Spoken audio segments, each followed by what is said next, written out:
Hello there, everyone. Welcome to Digital Nomad Mastery, the podcast where we interview people how to make money while traveling the world. So currently, I'm over here in French Guiana. My co-host is actually in Croatia, and our friends, the Sensible Nomads, are back in Vancouver. So we're all from Canada, but we spread across the world while we work online. And on these episodes, we interview people about the different travel stories. We interview families such as myself. We interview couples such as the Sensible Nomads, and we interview empty nesters such as Scott. And we're going to be learning a little bit about how to become a sensible nomad, just like Ken and Murvely have done. So Ken, Murvely, tell us a little bit of your backstory for the sake of our listeners so they can get to know you a little bit better. Yeah, so my backstory, basically, I went to school for engineering and decided that wasn't the thing for me. So I went actually into medicine afterwards, and kind of the same thing. I went through that and didn't really like it as much as I thought I would. So I went back into the construction field and was basically, I still like the idea of being in construction. So I took a little bit of the engineering background that I had and went into project management. And that's kind of where things are still at right now. I do work for a company here in Vancouver as project manager, and which is very flexible for me. So thankfully that gives us a lot of time that we can go do what we want to do. And my background is business, graduated business info management, and then working for a company before it's kind of not my thing. And I switched since I love traveling, and Vancouver gives me only 2 weeks of vacation, paid vacation. So I changed career and then opened my own school. It's a Montessori preschools and give me like 3 months off from work. And that's amazing to start for traveling. So it's kind of flexible on my side too. Yeah, so it really gives us the opportunity for both of us that because she owns her own company, we can, get a substitute teacher, take some time off, and off we go, and we can go check out some areas that we wanted to see and go have some fun.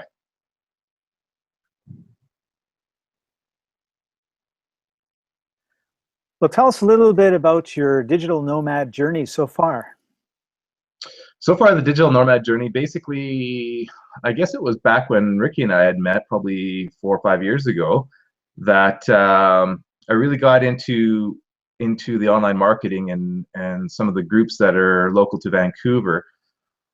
Really intrigued me on how to travel around the world, or not necessarily just be in one location to be able to generate some income. So back in those days, we were looking at different online strategies and stuff like that. There's a few guys who are out there doing ebooks and stuff like that we were learning from, and that's kind of where it started for me.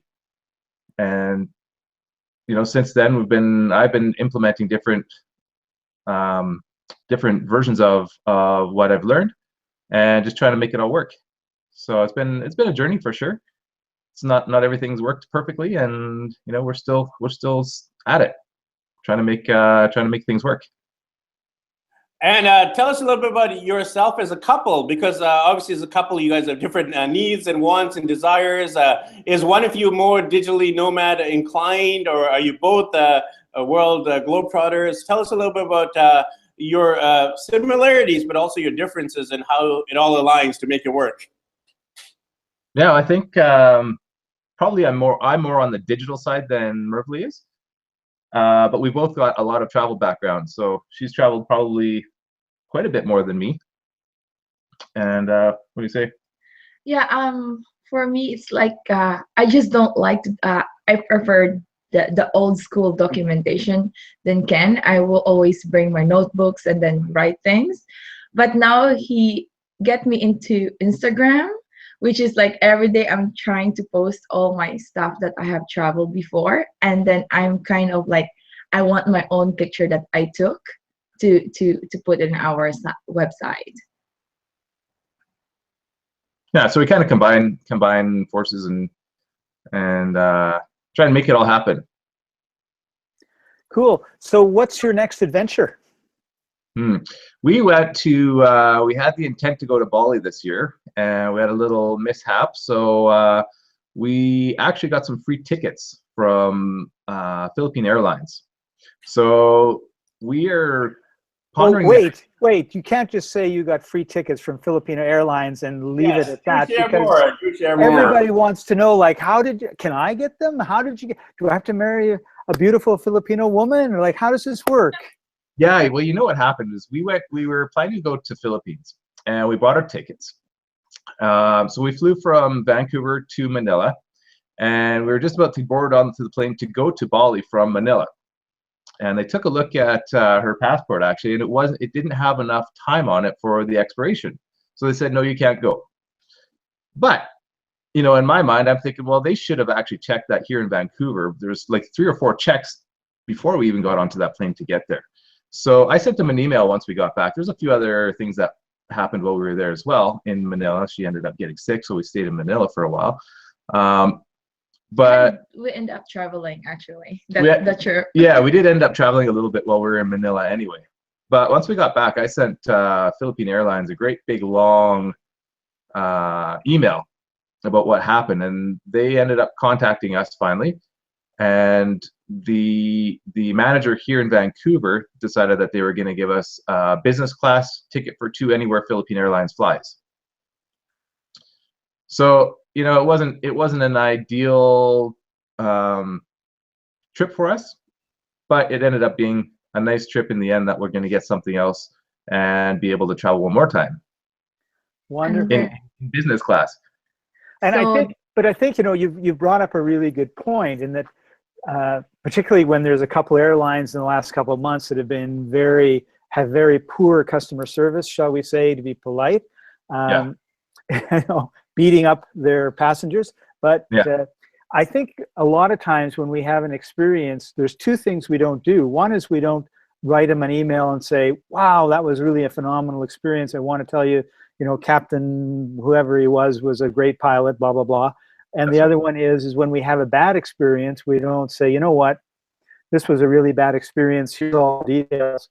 And which gives them the opportunity to, first of all, make it good, fix it for you, but also to go back to their staff or their system and look at it and improve. So I think that, you know, what you just talked about was a really important part of traveling, because otherwise everything just spirals downward. Yeah, absolutely. And while we were in Manila, when this happened, they were a little bit confused of what to do with us. So they had given us a free hotel for the night, and free breakfast, lunch, dinner for the following day, just to kind of sort out what we needed to do to get back in line. And what our original plan was is try to get to either Canadian consulate or Filipino consulate there, and try and get the passport extended, but that just wasn't going to happen. Everybody wanted almost a month for either one of them, so they helped us out with that, which they really didn't have to. So it was a pretty nice little boost up for us. So speaking of our next destination, so we kind of thinking where the Philippine Airlines fly like the farthest. So we're thinking about Australia probably, or New Zealand, coming up the end before the end of this year. So that's nice. Yeah, since it's business class, we might as well take the opportunity. Yeah, if you've got first class or business class, go as far as you can, because that's right. There's nothing like 24 hours in a plane in the back seat in the corner, cramped with all scrunched up 300-pound guy sitting beside you. Yeah, well, and, the thing is with Philippine Airlines is like I usually fly to the Philippines 3 times a year, and then if you have a loyalty, you're loyal to them, and then you have miles with the Philippine Airlines, and the flight you usually book, and they fly to Vancouver 3 times a week, and then they fly to New York and via Vancouver and Toronto. So if you're a frequent flyer, you always bump to business class. So I like always a treat. Like I never I buy like the glitch is like you have to go like the high peak season, and if you're a frequent flyer, you always bump up to business class. Yeah, Philippine Airlines has a really good air miles program that's called Mabuhay Miles, and it seems to be really well. I mean, you get a lot of free flights, a lot of free upgrades. We also use Visa. Our Visa has points to it also. So that's another good way to get, maybe not free, but certainly discounted airline flights and hotels and whatever else, car rentals. Yeah. So we've got a few extra little strategies in there when we're traveling to help us out, to help us get a little bit more bang for the buck. And that's as I think of travelers, nomads, especially on the digital side, you really need to find better ways to be able to travel more for less.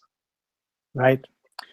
So do you find, how do you deal with cultural differences, or you know, when you're going to different places, have you had any issues or any problems or any stories to share? Never any issues, never any problems kind of thing, but it's always, you know, like for me specifically, the cultural side of things, that's probably the funnest part of it, the whole travel. And being able to see somebody else's life and somebody else's in their world. Right.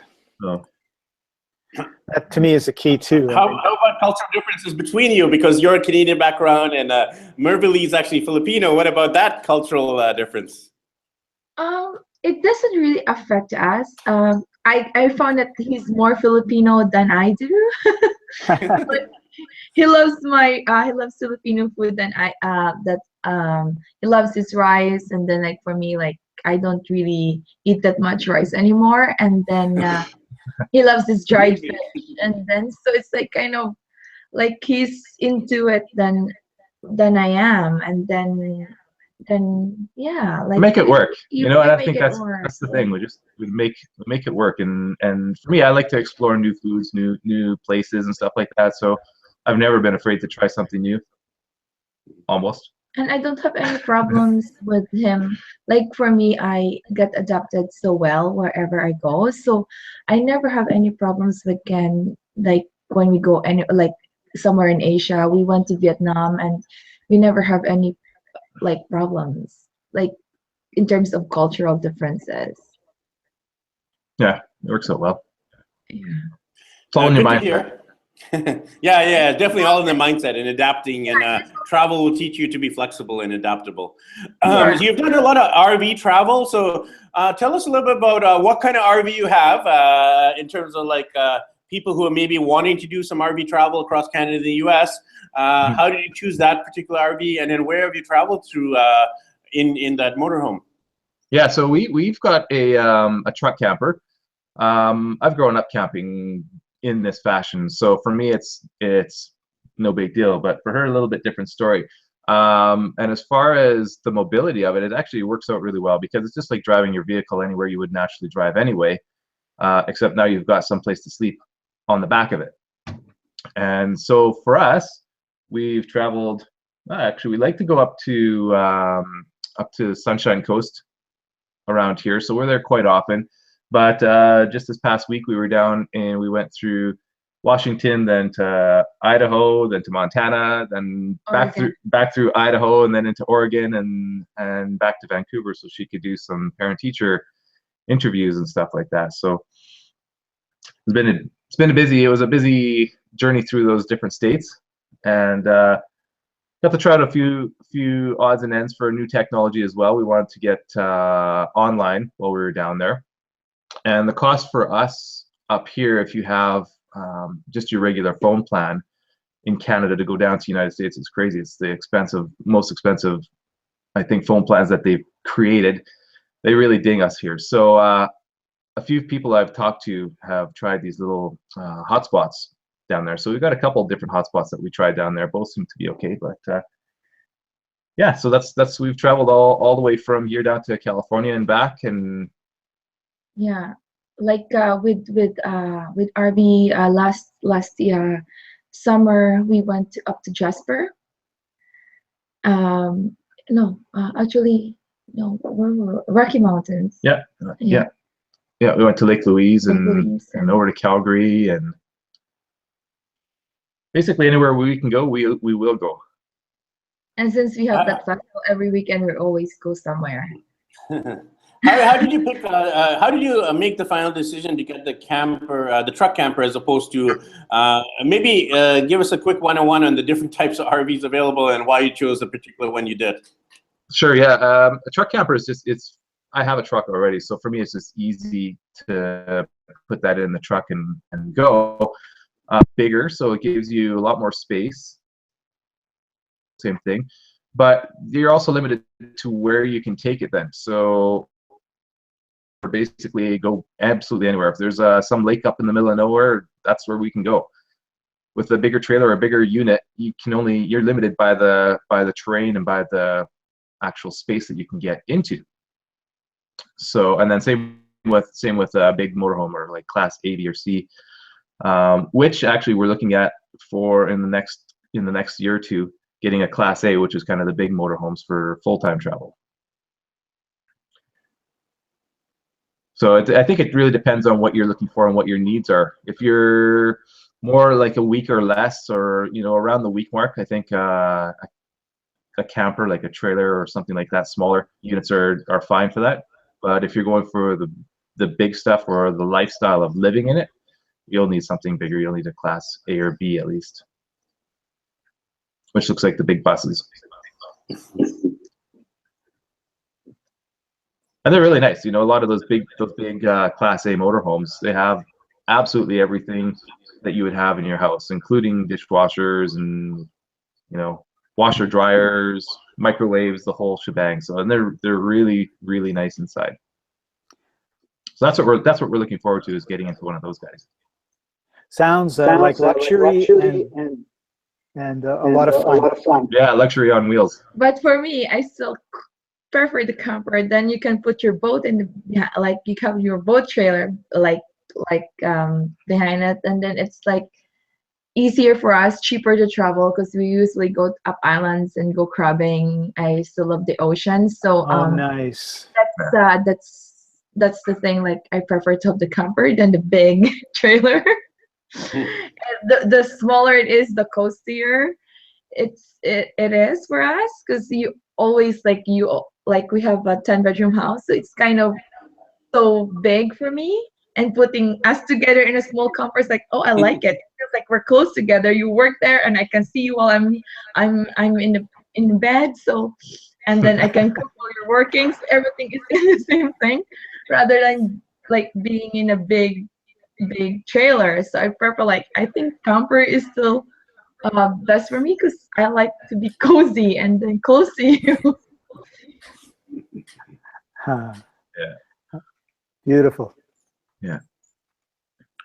So you've already made your digital nomad dreams come true by having this brick and mortar business back in Vancouver, the Montessori school, which will generate income if you have like someone managing you while you're traveling. Plus, Ken does a lot of income generation online. What would you advise people who are thinking of this digital nomad lifestyle, maybe the RV lifestyle, but they don't know where to start? Any tips, advice, recommendations? I guess it really depends what your background is. I mean, in her case, it's a big deal for her to be able to leave. So you're trusting someone else to run your business, and you're trusting someone else to in her case, teach the way she teaches, and have that sort of those steps followed correctly, so that when she comes back, or if she's gone for a certain duration of time, that she's coming back into something that's already existing and done in the way that she likes it. For me, I guess I would say that just get going on whatever it is. There's so many different people that are out there with so much different knowledge on online business. There's no reason why you can't start somewhere and get somebody to give you a hand to get going with it. And I think that's just the bottom line, is just get started. Just start something. Totally agree with you. That's great advice. Yeah. Well, I want to thank you both for joining us. Really appreciate having you on the show. It's been exciting. And yeah, I was just thinking it would be really, really cool to do a show with you when you're on the road in your RV, camped in front of Lake Louise or something. Yeah, well, actually, that was the plan. If we would have done this a couple days ago, you would have got us exactly. We would have been down in Oregon probably. And the best thing, thing that happened, like it's like I never really thought about camping before because we never have this in the Philippines. Is like waking up in we arrived in Moraine Lake because the thing is that's I think it's the best place that I really want to go when when we're up there. So it's like, what if we camp just in the parking lot of Moraine Lake? So the moment you wake up, you're in this beauty of nature that you don't even see the night. Like it's like a surprise for you when you wake up, and then before the big tourist buses arrive, you already take your pictures and nobody's there. So it's kind of like, I think it's the best way to travel. Yeah, I love beating the crowds. It's great. Exactly. Yeah, and then like this weekend, I told Ken we park around 1 o'clock in the morning because he cannot drive anymore.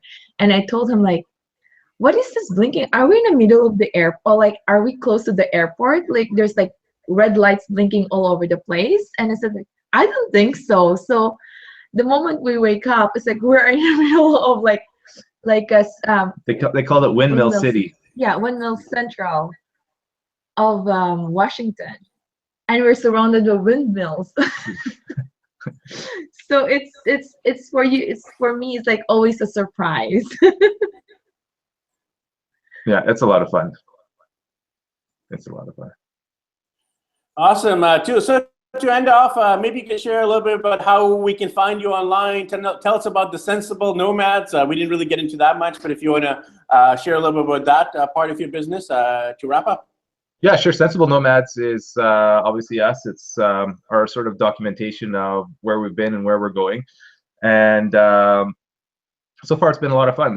We've got the Instagram channel, the Facebook page, and Twitter. And so you can reach us info@sensiblenomads.com. And then I've got my other business, which is my online marketing, which is web design and digital marketing. Mediacreators.com or info@mediacreators, spelled MEDIAKREATERS. And that's where I do a lot of my online work from. Awesome. So make sure you connect with these guys, especially if you need things like branding, web design, graphic design. If you need social media support, digital marketing support, definitely connect with Ken. And make sure you follow their digital nomad journey on the SensibleNomads.com. And if you have any questions, make sure you reach out to them. As you can tell, they're very eager and keen to help out, give back, and support. So thanks everyone for tuning into the Digital Nomad Mastery Podcast. Make sure you subscribe to us on iTunes. Make sure you leave us a rating and review. That helps us to jump up the ranks. And make sure you share the podcast with the world, because there are a lot of people who would love to travel, but for some reason they don't. And with these interviews, where we're basically providing mentorship, support, advice, tips, recommendations, stories, and insights of other people who are living the dream. And you can too. So thanks everyone, and we'll see you in the next episode. Thanks, Vicky. Thank you. Thank you. Thank you.